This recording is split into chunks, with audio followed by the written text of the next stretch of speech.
There's one state that Nomadic Fanatic always has problems with, and this time is no exception. New Mexico strikes again.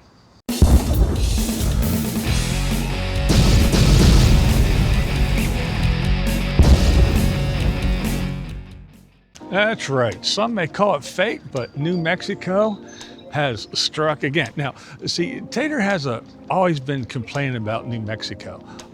During COVID, he complained because it was shut down. You couldn't do this and you couldn't do that. And he complained and they were not RV friendly. And he went into a bar and had a big old fit and came out all drunk and was screaming about New Mexico, calling it a flyover state. He hates it. Well, again, some may call it karma because he's in New Mexico again. And the horrible roads, he knows about New Mexico, but still he decides to go. And yeah, they're bouncing and flying around. Well, all kinds of shit happened. He says the steering and the front suspension of the bus is fucked up. The motorcycle in the trailer tipped over because the little thing that he had didn't hold. Well, first of all, if you see it, it's tube steel, thin tube steel, and from being in the humidity and everything, it was compromised. You can see where it broke. It's real thin, and on the inside, it's rust. It's covered in rust. So yeah, it failed. It didn't hold the bike for the bumpy roads. Now, I don't know much about that motorcycle, so I'm not gonna pretend to, but it looks like kind of a heavy bike. So with that little thing holding it, yeah. The other thing is the tire popped and his brake, the disc on his brake seemed to have gotten a little bit fucked up, if you will. So yeah, things are not looking good for the Tater at the moment. So the Tater's all in a huff and he's talking about behind the scenes. That's right, behind the scenes, he's trying to figure everything out. So, but in the meantime, he's trying to, figure a way to get an unsecured motorcycle in his trailer down the road like 50 some miles, but he can only go 10 miles an hour because of the way the trailer's flying around, and it's gonna cause more damage. He lost a backup camera and all kinds of other stuff because the roads were so bad. Because, again, New Mexico, it's getting back at the Tater once again.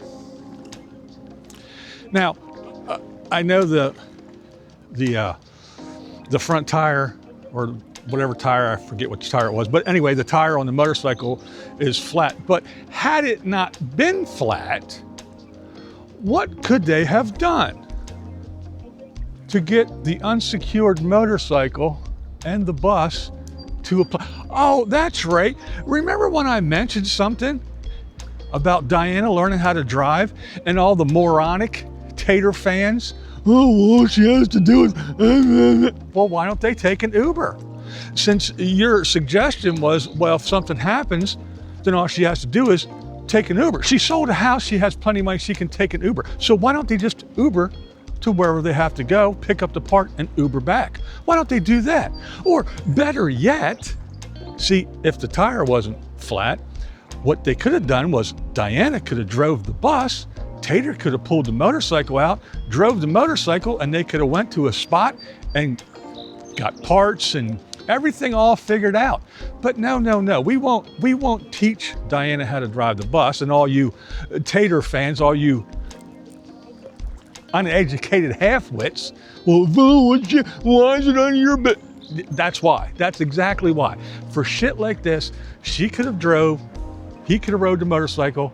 Yeah, and I know it's not applicable here because of the way the brake is and the tire, but it could have been an option.